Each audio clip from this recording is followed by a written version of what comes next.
حضور میں جو شخص جھوٹ اور جھوٹے کام نہیں چھوڑتا، اللہ کو کوئی ضرورت نہیں کہ وہ بھوکا اور پیاسا رہے. یہ روزے کا مقصد نہیں ہے بھوک اور پیاس کاٹنا. بھوک اور پیاس کے بعد وہ جو نتیجہ ہم نے اس کے اوپر غور کرنا. دیکھیں آپ کوئی بھی کام کرتے ہیں تو اس کا محاسبہ کرتے ہیں. ایک چھوٹی سی ریڑھی لگانے والا بھی ہم نے دیکھا ہے وہ صبح اٹھ کے جو ہے فجر سے پہلے منڈی میں پہنچ جاتا ہے، وہاں پر جا کے کام کاج کرتا ہے اور فروٹ خریدتا ہے، لا کر ریڑھی پہ رکھ کر جو ہے وہ کڑکتی دھوپ میں سارا دن بیچتا ہے. تو بعض اوقات ہم روڈ سے گزرتے ہوئے دیکھتے ہیں کہ شام کے وقت وہ پھل کی ریڑھی لگانے والا بھی جو پیسے گن رہا ہوتا ہے. یار وہ گھر جا کے بھی گن سکتا ہے، لیکن یہاں پر کیوں گن رہا ہے؟ کہ وہ جو صبح 4 بجے اٹھا تھا، منڈی گیا تھا، کڑکتی دھوپ میں سارا دن کھڑا ہوں، گلا جو ہے وہ میرا خراب ہو گیا آوازیں لگا لگا کر. تو اب میں ذرا دیکھ تو لوں کہ جو سارے دن کی محنت ہے اس سے نتیجہ بھی مجھے ملا کہ نہیں ملا. اب صبح جانے سے پہلے پہلے وہ یہ محاسبہ کر رہا ہے کہ مجھے وہ نتیجہ ملا کہ نہیں ملا، کوئی پروفٹ ہوا کہ نہیں ہوا. ہر کاروبار کے اندر انسان اس بات کا محاسبہ کرتا ہے. آج دوسرا روزہ مکمل ہونے کو جا رہا ہے.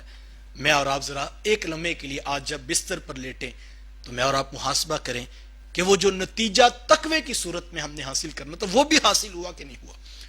یہ ایسا تو نہیں ہے کہ ہم نے صبح سحر کی اور سحری کرنے کے بعد ہم نے اے سی آن کیا اور ہم جو ہے وہ بستر پر لیٹ کے 3 بجے تک خوب نیند ہم نے پوری کی اور ہم اٹھے تو ہم نے کہا بھی تو 4 گھنٹے باقی ہیں، چلو ذرا ایک ٹیلی ویژن پر جو ہے وہ ہم مووی دیکھ لیتے ہیں، 3 گھنٹے اس طرح گزار لیں گے.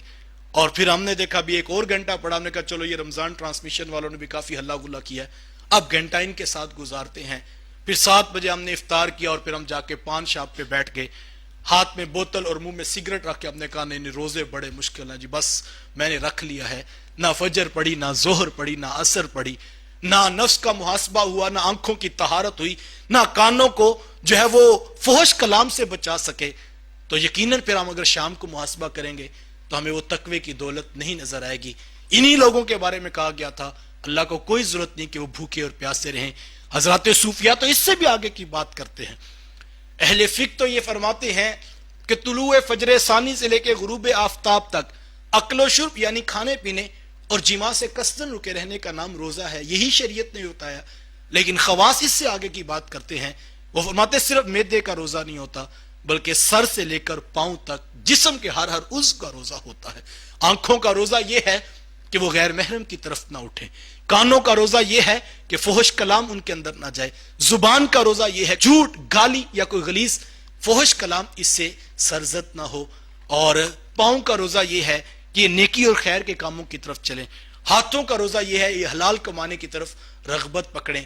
اور اگر یہ حرام کما رہے تو یہ روزہ ٹوٹ رہا ہے. اس پر محاسبہ کرنا. مجھے اچھی طرح یاد ہے بچپن میں ہم جب شاید ابھی روزے فرض بھی نہیں ہوئے تھے تو گرمیوں کے روزے تو سکول جایا کرتے، تو جیسے ہی آنا تو جو ہے وہ تھکے ہونا تو کبھی لیٹ جانا تو ظہر کی نماز تھوڑی تاخیر سے ہو جانی یا کبھی جماعت سے رہ جانی.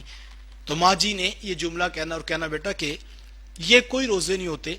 کہا بیٹا اگر صرف منہ بند کرنے کا نام روزہ ہے تو کہا بیٹا یہ جانور جس کو قلعے کے ساتھ تم باندھتے ہو، بھینس کو صبح چارہ ڈال دو اور مغرب کے بعد دوبارہ ڈالو، وہ سارا دن بیٹھ کے 14-16 گھنٹے گزار دے گی.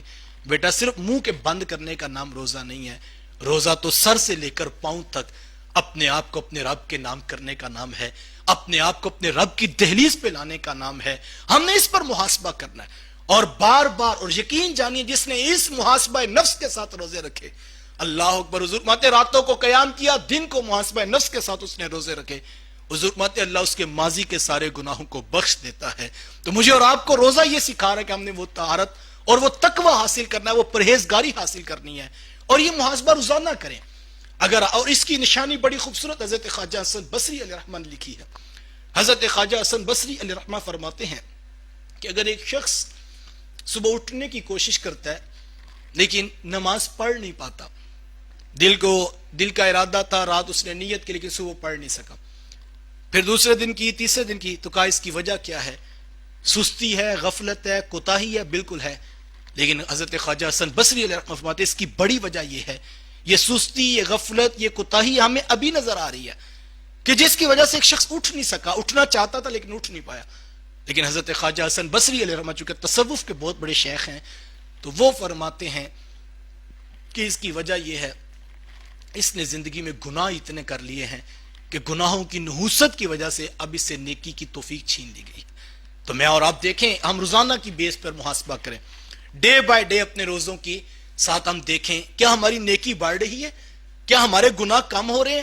اگر تو روزے ایسے گزر رہے ہیں، اگر آپ نے پہلے روزے میں 5 صرف فرض نمازیں پڑھی اور آگے آگے کرتے کرتے آپ کو تہجد میسر آ گئے، کرتے کرتے آپ کو راتوں کا قیام مل گیا، چلتے چلتے 20-22 دن بعد آپ کو آنکھوں کی طہارت مل گئی، آپ کو کانوں کی پاکیزگی مل گئی، آپ کو زبان کا سچائی کا نور نصیب ہو گیا، تو سمجھیے آپ کے روزوں کا جو تقویٰ تھا وہ آپ کو حاصل ہو رہا ہے.